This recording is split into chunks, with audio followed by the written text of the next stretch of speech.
We are talking about Bill O'Reilly's firing at Fox, the corporate culture there, and the wider impact of it all. Back now with the panel.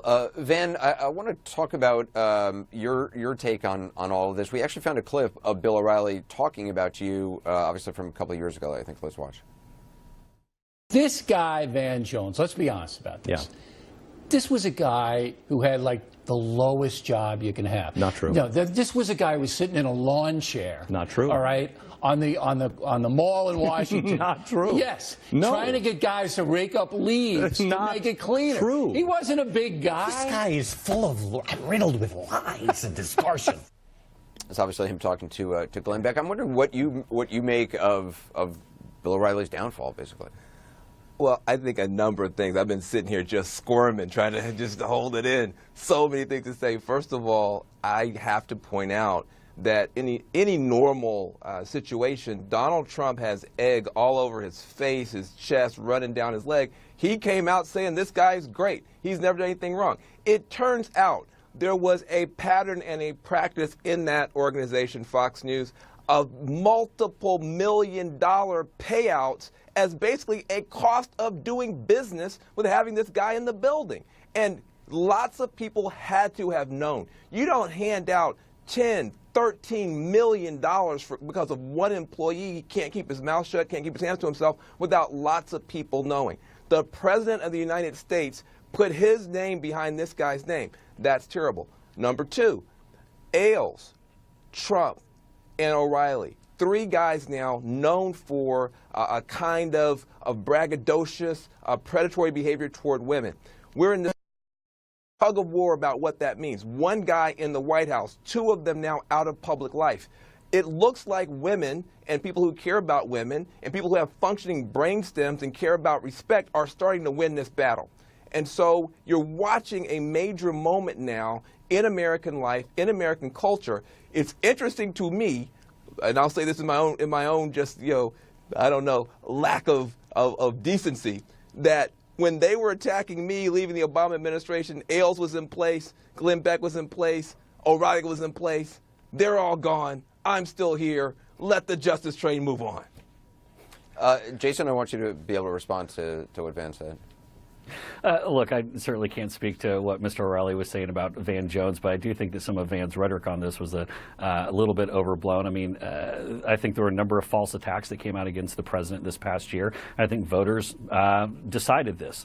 I think it was pretty clear in the fact that the president got 306 electoral votes. Voters took this information in, they processed it, and knocked it away. And I think to try to lump the president in with some of these other cases, I think is there was a bridge too far. There was a videotape, sir, of the president, the candidate at that time, now the president, talking about grabbing someone, by the vagina. That was not the president apologized for using that. That was not an accusation against him. You guys say the same thing every time. You say everything. The president apologized for using that language. And you say every time you guys say two things and it doesn't work anymore. You say, number one, it's all fake news. That wasn't fake news. And number two, because he got a bunch of votes, nothing now can stick to him. It's just not true. His numbers are in the garbage can because this stuff is starting to stick. And people are starting to win. Van, then why couldn't Hillary Clinton win the race? Well, I mean, this is your only argument isn't about his character. It's not about who he is. It's not about the fact that the culture is now turning, even in Fox News, the last bastion of this sort of behavior is collapsing. You want to talk about an election from a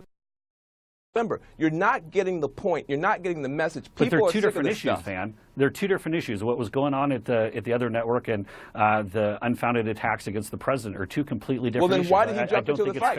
If that's true, if there are two different issues, then why did Trump put himself on the line and associate himself with Bill O'Reilly? To your point, he's got other stuff to be worried about, but he jumps into it because he thinks this sort of behavior is okay, and guess what? Americans don't anymore, and even at Fox, you can't get away with it. Van, you're putting words in the president's mouth. I have not discussed this with the president, obviously, but from what I can take from the situation, he's been friends with Mr. O'Reilly for a number of decades, and all the interactions he's had with Mr. O'Reilly, he's been very professional, and they've had a good relationship.